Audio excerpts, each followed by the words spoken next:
Do you have to be smart in order to be wealthy? Believe it or not, you don't.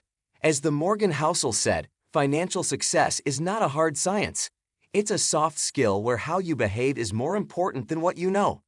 In this video, I will provide 7 takeaway lessons from the book, The Psychology of Money by Morgan Housel.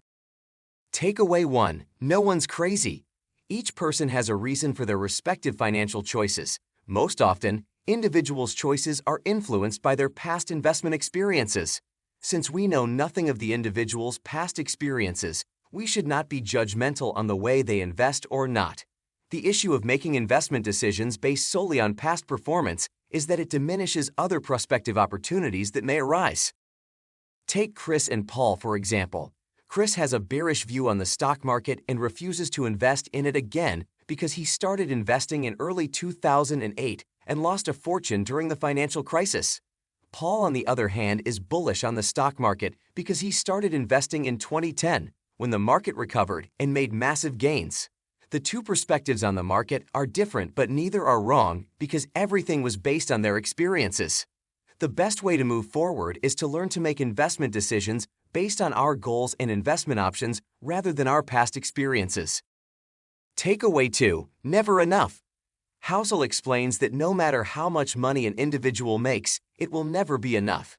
This behavior is often driven by comparison of oneself to others who are above in the social ladder that they benchmark themselves against. When it comes to money, there will always be someone with more money than you, and even if you're the richest person, that title will be short-lived. Due to greed of wanting more, there are many millionaires who are willing to risk their millions to make more millions only to fail and go bankrupt. Keep your needs in check. Takeaway 3. Getting wealthy vs. staying wealthy. Which is harder to achieve? Becoming wealthy or maintaining your wealth? Both aren't difficult, but the approach is opposite. Many people say, I want to be a millionaire, but they just want to spend the millions, which is by far the opposite of being a millionaire. True wealth is not measured by the luxury goods or the amount you can spend. Wealth is measured by the freedom it provides. So how does one go about building and maintaining wealth? 1. Patience and discipline.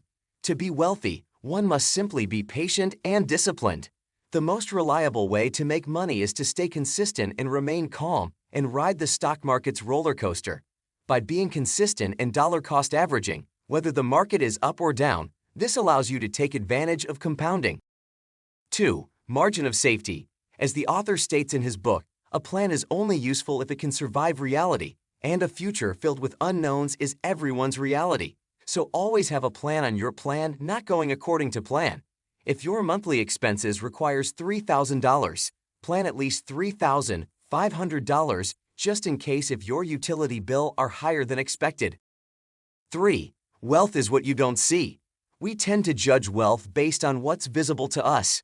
Thus, we rely on outward appearances to indicate financial prosperity like cars, mansions, and what we see on social media posts.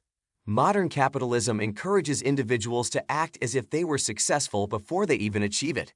The reality is that true wealth is not what you see. True wealth is financial assets that haven't yet been converted into the visible possessions that you see. That's not how we classify true wealth, because tangible things are not items that are visible. 4. Be optimistic. Acquire an optimistic perspective on the future, but be paranoid about the challenges you will encounter. Know that life is a roller coaster. Where there's fortune, there will eventually be misfortune. Luck is often overlooked and is never accredited to individual success.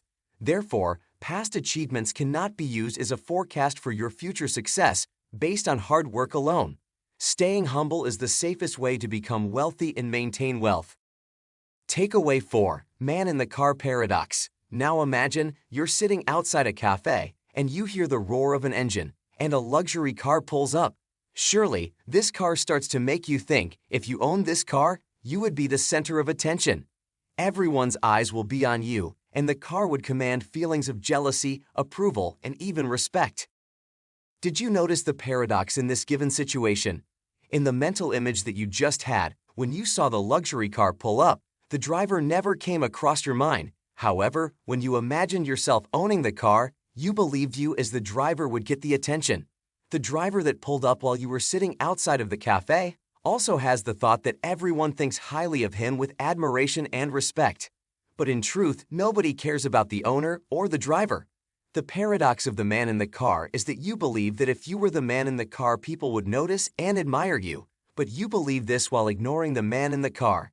Instead of trying to impress people with high-ticket items with low payoff and recognition, go out and earn your respect from them by consistently showing up, serving the people in your sphere of influence.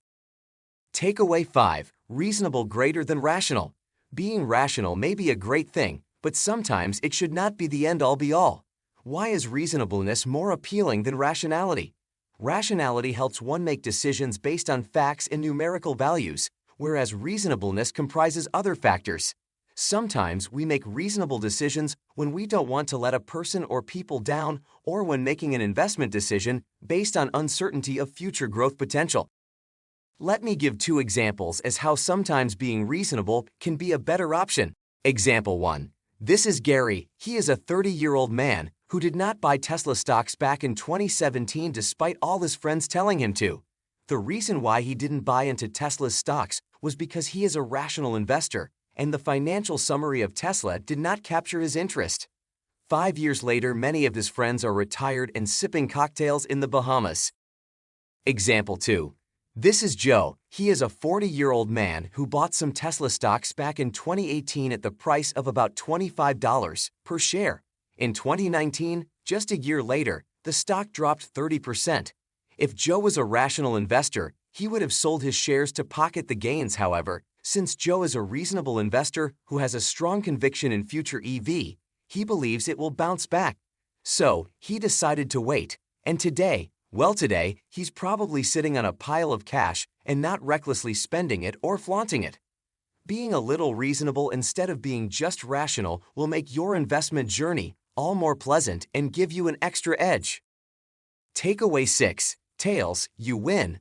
Why do you think there are people who invest in high-risk growth stocks knowing that a high percentage of the companies will perform poorly or even go bankrupt?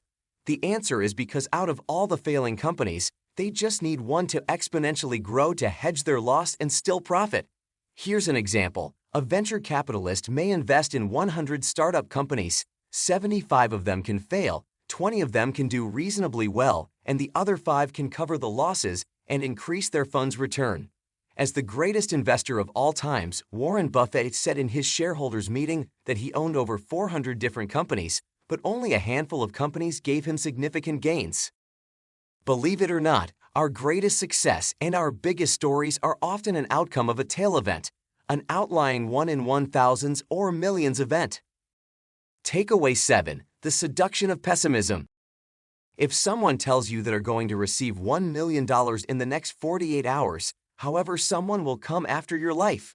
Which statement caught your attention? It's probably the statement where someone is coming after your life. Why? Because optimism sounds like a sales pitch and pessimism sounds like someone is trying to help you. People are more inclined to pay more attention to pessimism than optimism. And that's it, everyone. Thank you for watching this video. I hope you thoroughly enjoyed it and gained some insight on human behavior regarding money and finances.